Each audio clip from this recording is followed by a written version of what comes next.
Mesdames et Messieurs les chefs d'État et de gouvernement, Monsieur Peter Thompson, président de la 71e session de l'Assemblée générale des Nations unies,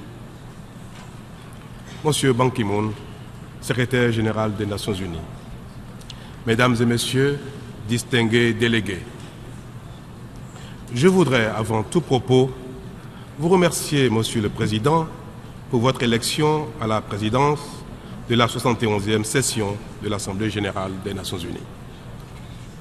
Je voudrais également rendre hommage au président sortant, Monsieur Mogen Lichthoff, pour la qualité du travail accompli durant son mandat.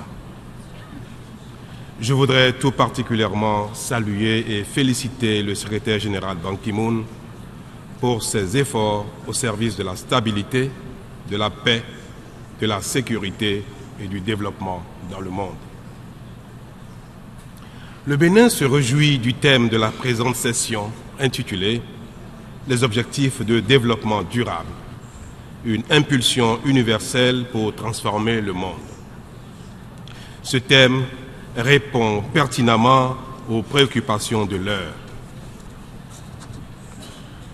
Le monde a toujours su se mobiliser et s'organiser lorsqu'il se trouve confronté à des défis majeurs ou face à des menaces globales. Le défi des changements climatiques nous a amenés à faire converger nos intelligences et à prendre la décision de mobiliser des moyens considérables. Notre monde, tel qu'il est ouvert aujourd'hui, subira plus que jamais les conséquences de la pauvreté, notamment les mouvements migratoires incontrôlables et déstabilisants, si rien n'est fait. La pauvreté de masse est désormais une menace majeure pour l'humanité. À l'instar de la détermination qui nous a conduits à la COP21, il convient de mettre urgemment en place un programme global d'éradication de la pauvreté de masse.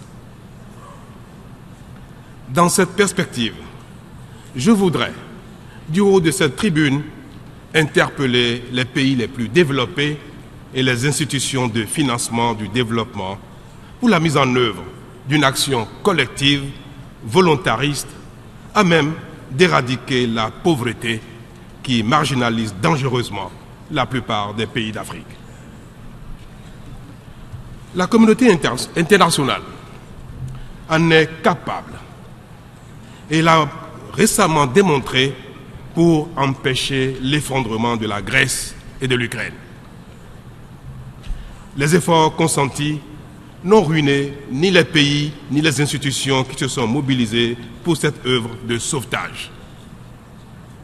Pour éradiquer efficacement et rapidement la pauvreté et le sous-développement en Afrique, il faudra certes la même volonté, mais pas nécessairement plus de moyens.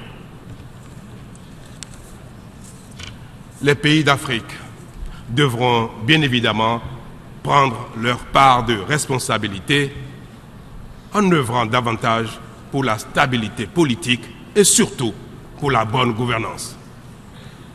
Mon pays, le Bénin, est engagé dans cette dynamique et a entrepris les réformes politiques, administratives et de bonne gouvernance nécessaires.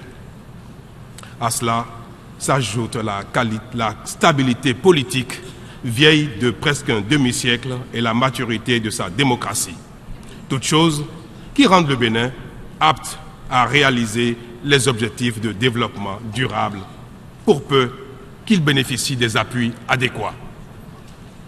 Monsieur le Président, je voudrais ici affirmer l'engagement de mon pays à contribuer activement à la mise en œuvre des décisions de la Convention sur les changements climatiques adoptées à la conférence de Paris.